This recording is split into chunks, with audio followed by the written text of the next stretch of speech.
తప్పకుండా 20 నెలల సంది వాళ్ళు ఏ మంత్రినైనా ప్రభుత్వంలో ప్రతి ఒక్క అధికారిని వాళ్ళు కలెక్టర్లు ఇన్ఛార్జ్ మంత్రిని కూడా అడిగారు. ఇప్పటిదాకా వాళ్ళకి రుణమాఫీ కాలేదు.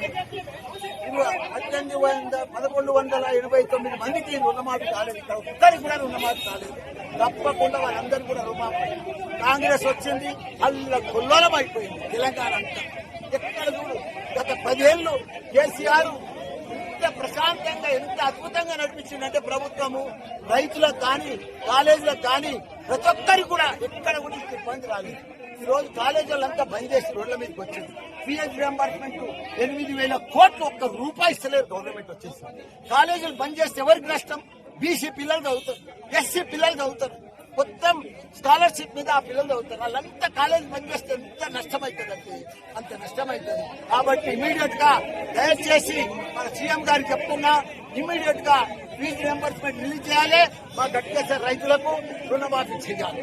ఈ రోజే తప్పకుండా సీఎం ను అపాయింట్మెంట్ కోరుతాం. మా రైతులను సీఎం గారిని తీసుకొని